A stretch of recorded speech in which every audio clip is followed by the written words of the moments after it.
sulaya menjaga tentu raharja rukun ketika cecombraha berabdilah tumindak dosa ia kan menaik sebelah do Gusti nuntuno mreng kula.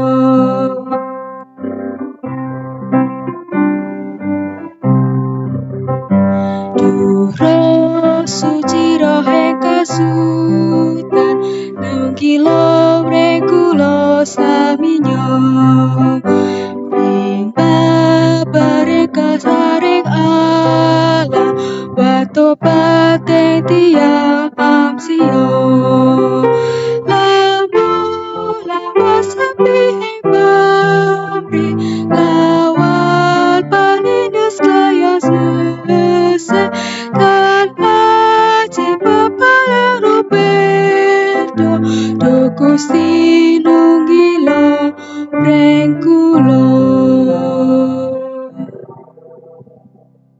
Shalom. Selamat bertemu kembali dalam PA online saat ini. Saudara, sebelum kita memulai PA, mari kita berdoa.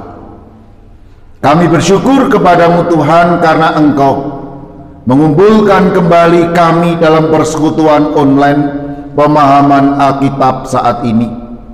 Berkati diskusi kami, agar dengan diskusi kami semakin memahami kehendak-Mu lewat firman-Mu. Di dalam nama Tuhan Yesus kami berdoa. Amin. Jemaat yang diberkati oleh Tuhan, hari ini tema sesuai dengan khotbah kemarin, yaitu percaya penuh kepada Allah. Percaya penuh kepada Allah. 2 Korintus 4 13 sampai 5 ayat 1. Saudaraku, ada istilah Kristen KTP. Artinya orang itu Kristen tetapi hanya sebatas KTP-nya, atau Kristen di kulit saja. Jadi kekristenan itu tidak mengakar sehingga ia rapuh menghadapi kehidupan ini. Begitu ada tantangan yang berat yang menghampiri dia kemudian berbelok dan tidak lagi percaya kepada kekristenannya. Dalam bacaan kita saat ini, kita bersama-sama belajar dari Rasul Paulus yang melayani Tuhan. Dalam merespon panggilan Tuhan, Rasul Paulus mengalami banyak sekali masalah. Pelayanan Rasul Paulus tidak mudah.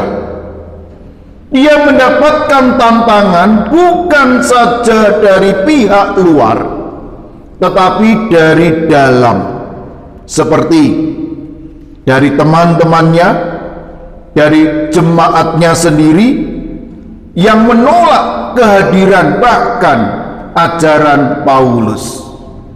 Aneh memang, Pauluslah yang memberitakan Injil kepada mereka.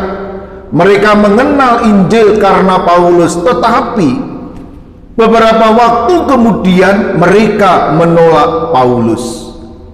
Inilah tantangan seorang pelayan. Dia tidak hanya mendapatkan tantangan dari luar gereja, tetapi kadangkala juga dari dalam gereja. Tentu saja dengan motivasi yang beragam. Mengapa Paulus tetap setia melayani di tengah-tengah tantangan yang begitu berat? Mengapa Paulus tetap melayani Kristus meskipun ditolak oleh pihak luar gereja ataupun dari dalam gereja? Ini dikarenakan Paulus menyadari dan percaya bahwa sekalipun berat pelayanan yang ia emban, tetapi tetap indah dan mulia. Sebab yang ia beritakan bukan dirinya. Paulus memberitakan kebangkitan Kristus. Paulus memberitakan karya Kristus yang telah mengalahkan dosa. Paulus juga percaya, sekalipun ia harus mati dalam pelayanan, ia akan dibangkitkan, sama seperti Kristus yang dibangkitkan dari kematian. Dan disinilah kekuatan Paulus. Ketika Paulus menderita, dia tidak melihat apa yang ia derita, tetapi Paulus melihat kemuliaan yang akan diberikan Kristus di kemudian hari. Saudaraku, begitu banyak tantangan pelayanan kita. Bisa jadi kita melayani, kita mendapatkan hambatan dari pihak luar ataupun juga dari pihak dalam. Misalnya dari pihak keluarga, dari sebagian jemaat kita, dari sebagian majelis kita, ataupun juga hambatan dari diri kita sendiri, seperti kemalasan, seperti juga pesimis, seperti juga patah semangat dalam pelayanan. Hari ini kita belajar bagaimana Paulus mempercayakan diri secara penuh kepada Allah di tengah-tengah tekanan, penderitaan di dalam pelayanannya. Paulus tetap kekeh melayani Tuhan karena Paulus yakin yang ia muliakan bukan dirinya tetapi Tuhan. Mari kita berdiskusi.